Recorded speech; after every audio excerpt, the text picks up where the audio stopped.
My name is Braxton Turner, and the purpose of this documentary is to shine a light on what happened to me during my high school career and how traumatic that experience was for me all 4 years. My high school experience was not like everybody else's.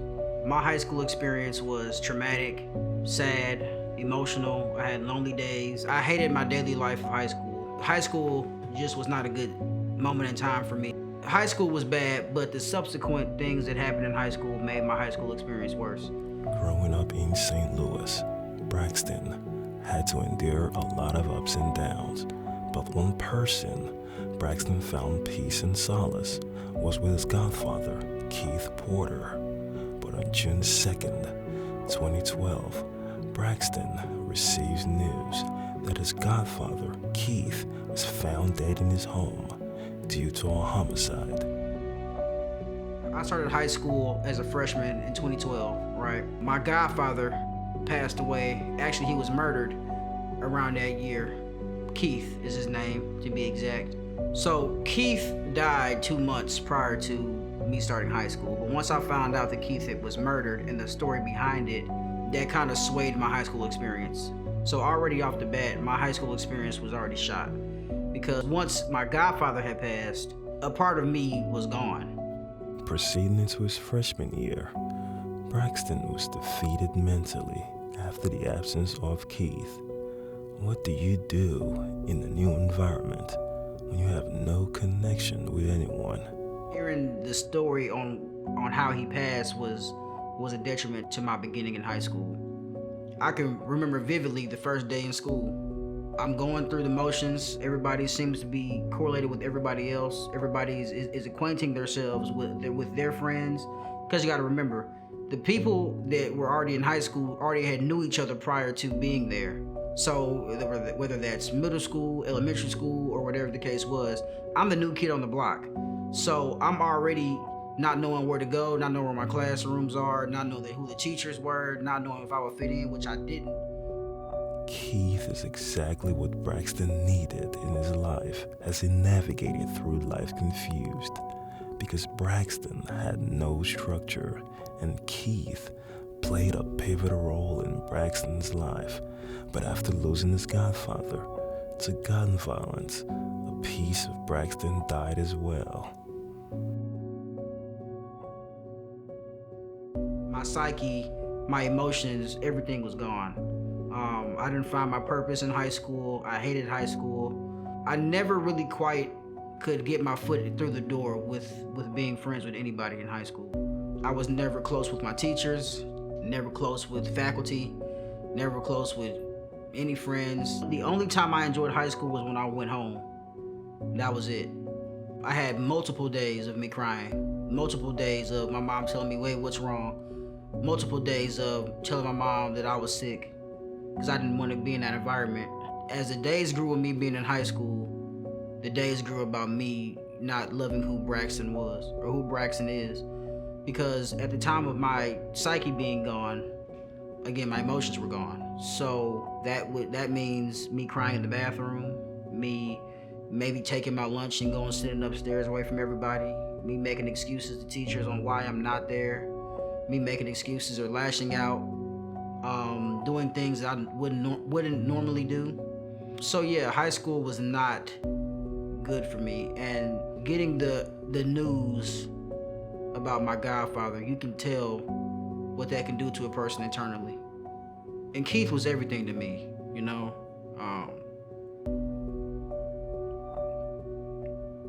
Whenever I would act out, my mom couldn't take me or figure out. I needed a male's perspective. So she took me to Keith. Keith was that bridge I walked on to get a better understanding in life from a male's perspective.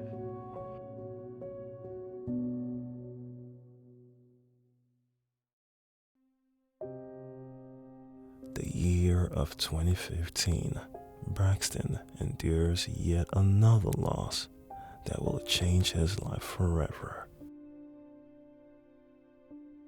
Around that time, that was one man's death that I had to endure. The next death was my father. So Keith died 2012. 3 years, if you fast forward, 2015, my father had passed. People don't know, but I don't deal well with death. And it's sad to say this, but death is me.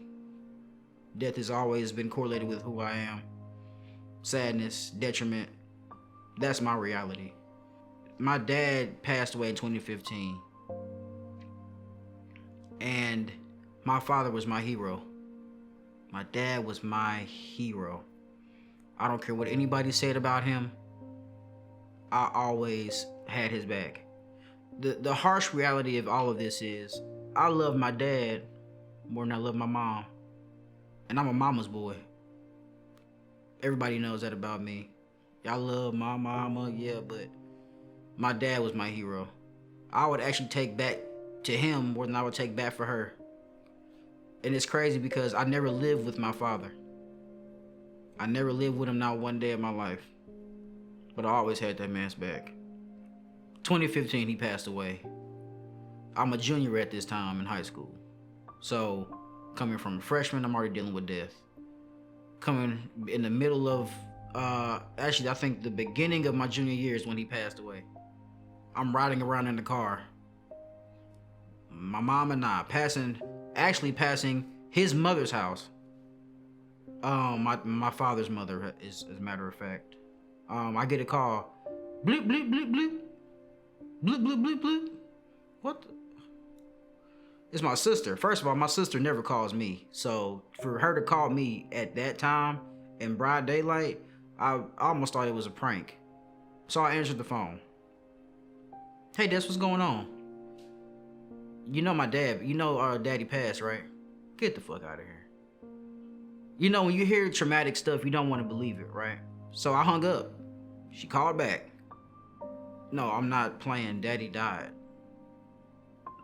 Daddy's gone. I had just spoke with my father the night before he passed. Man, my dad was my hero, man. And it doesn't help the fact that I look like him either. I'm reminded every day of who my dad is. I never want to forget him, but it's hard being a black man in America not having your father. Emotionally, physically, verbally, whatever you want to put it, however you want to flip it, my mental was gone. I didn't care about shit after that. After my dad was gone, I stopped caring about a lot of things. A lot of things in life around that time, I was just desensitized to a lot of things. And then the funny thing is about all of this, as why I'm in college now, is because that was my dad's last remark. Or second to last remark, rather. My dad asked me and told me, he was like, son, please go to college and make me proud. Because at that time, like around, the junior, the senior era or period, I didn't even know if I was going to go to college. I had no idea. I had no idea I wanted to go to college.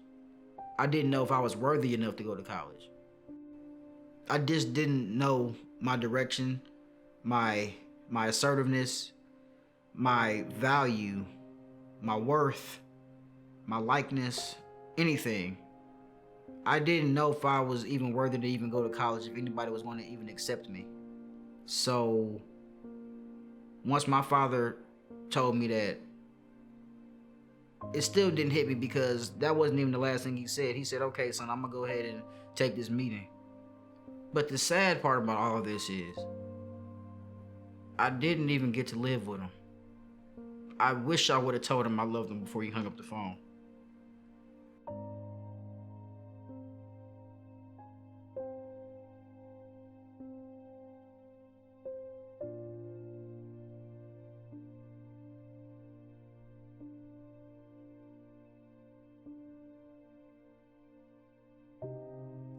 There are moments in life for celebrations, but for Braxton, this moment in his life felt different.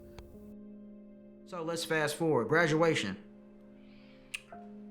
Everybody's with their family members. My family came to congratulate me on my graduation and actually pushing through. But yeah, my grandfather showed up. Yeah, that's good and everything. My mom, my grandparents, some of my father's family came as well. But walking across that stage, I received my plaque and everything like that, and I'm looking in the crowd to see where my dad is. Because in my mind, he's there. It's just tough, you know? Everybody else that had their parents there, their dad was in attendance. I counted. And I resented everybody in the stands that had their father there because I didn't have my own father. Yes, my dad is looking down from heaven, congratulating me like, good job, son. I knew you could do it. Or good job, son. You made me proud. Or good job, son. Don't let my name go in vain. You know what I'm saying? But I pushed through because of him. I pushed through because of Keith. I pushed through because if I give up now, I'm going to continue to quit when other things get rough in life. And where's the value in that? Where's the longevity mindset going if you just quit because something gets hard? Which is why a lot of people don't understand why I do what I do or why I am the way I am. Well, I'm gonna give you a reason. Them two, my mental illness, my social separation anxiety comes from them. Let me just say this last thing. Anybody going through mental health, mental illness, suffers from depression, anxiety, social separation anxiety or disorder, use me as a testament. I've been through the mud, literally. I've been through the worst of the worst. If you ever need somebody to talk to, just know I'm always here.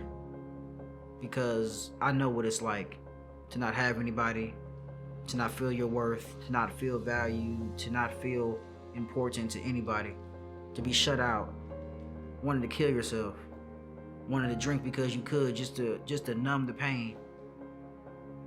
Losing your father, losing anybody in life, I know what that's like.